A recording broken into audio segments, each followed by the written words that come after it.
Hey everybody, Brooks from Drag Times here. In today's video, we're talking about dyno results. And between two cars that are major competitors, we got the McLaren 720S and the Ferrari Pista. Now you saw some races that I've done out at the Autobahn of the two cars battling it out with the McLaren pulling ahead on the top end. And today we kind of got a dyno battle. The folks over at Fabspeed had both a 720S and a Ferrari Pista in for development purposes.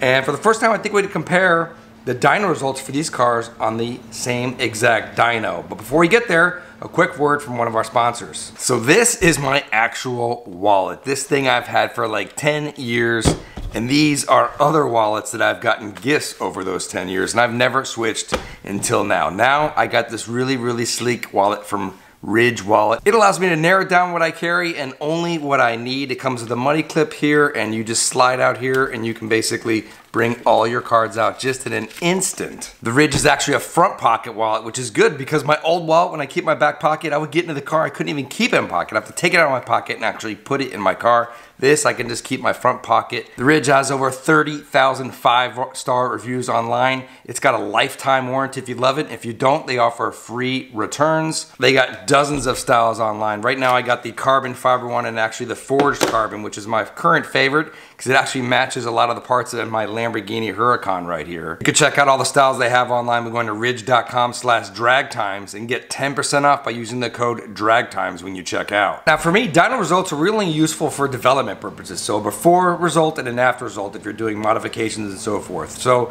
a lot of people claim McLaren dynos this, Pista dynos this, but no one really knows the true horsepower because you really don't know exactly what those drivetrain calculation losses that the manufacturer takes into account of what they should be making. So for example, if the McLaren, my McLaren 720S made 691 horsepower on the dyno, people would make up, people would guess, oh, 15% loss from the DC transmission, or 12% or 10%, but no one really knows. But I have a very good idea of what drivetrain losses from a DCT transmission should really be, and that's because of my Ford GT. So I'll put a link in the description of my original Ford GT dyno video. We were on a wind flow dyno, and the car put down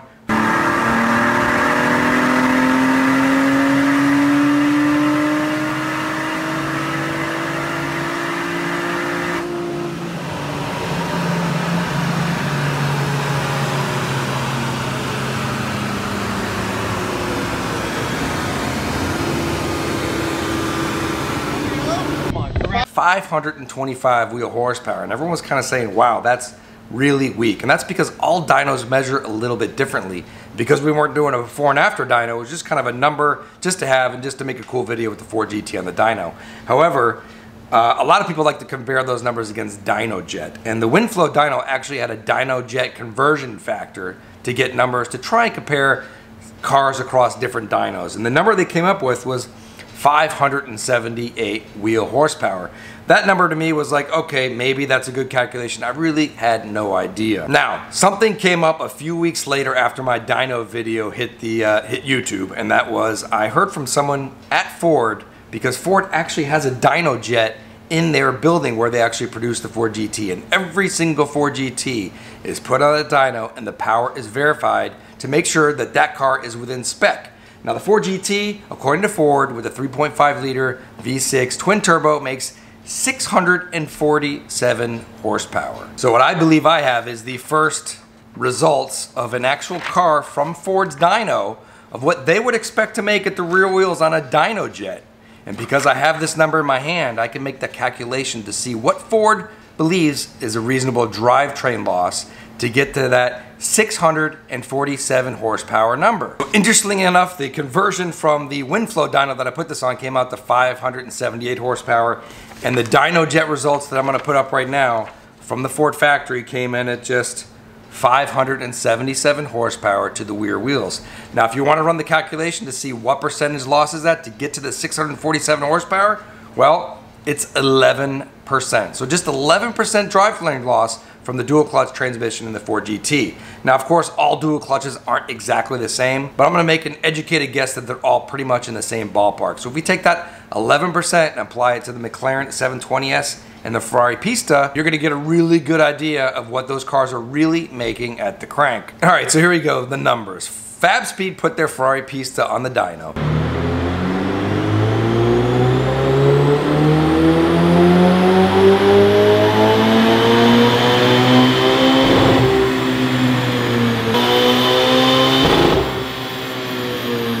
And that car on the dyno jet put down 642 horsepower to the wheels. Now if we take the 11% drivetrain loss from the dual clutch transmission and put that calculation in, what do we get? 721 horsepower. That is within 1 horsepower of what Ferrari says the Ferrari Pista makes. All right, so on to the McLaren 720S on the same exact dyno over at Fabspeed. I asked for the results for that car so we could get a fair comparison. And their stock McLaren 720S on the same dyno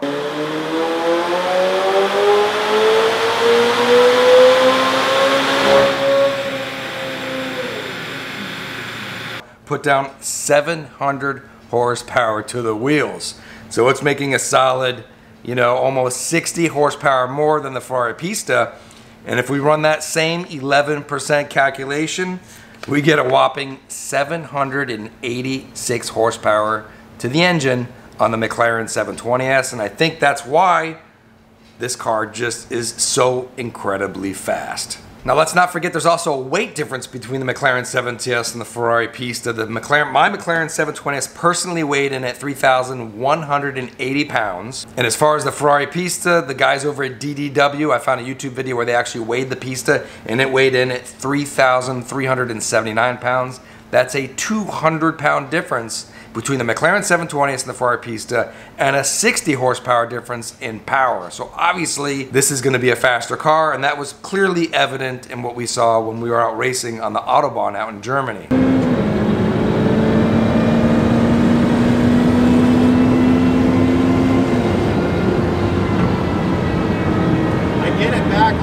Alright, so while we're at it, let's crunch some more numbers. Now Fabspeed's putting a tune and exhaust on their Ferrari Pista. How much power do they have to pick up to match the power to weight ratio of the 720S to make it a fair race, or possibly even beat the 720S in its stock form? Well, let's do the numbers. We got 3,379 pounds and it made 642 horsepower. That's a power to weight ratio of 5.2. The McLaren 720S comes in at 3,180 pounds, making 700 horsepower. That's a power to weight ratio of 4.5. So to get that Ferrari Pista down to the same power to weight ratio as this car, it's going to need another 100 horsepower to the wheels to keep up with the McLaren 720S. And of course, at the end of the day, dyno numbers are just dyno numbers. They really don't mean too much in the real world. What really matters is the performance numbers. So I'm hoping when Fabspeed picks up the power in their car, either I fly up or we do some performance testing before and after of what the Ferrari Pista picks up in the real world, either 60 to 130, quarter mile time, 0 to 60, whatever the case is. I'd love to get it out and test and possibly even drag race the two. McLaren 720S versus the Ferrari Pista would be awesome for a stock versus stock comparison, or even when they're modified. So there you go. Thanks for watching. I think the real takeaway from this video is that I think we can all kind of agree that 11% drivetrain loss is about where we're at. That's because we have real world Ford GT data on my car, dynoed at the Ford factory. It made 577 horsepower to the wheels, and they felt like that was a representative number of the 647 horsepower at the crank, which is 11%. Thanks for watching.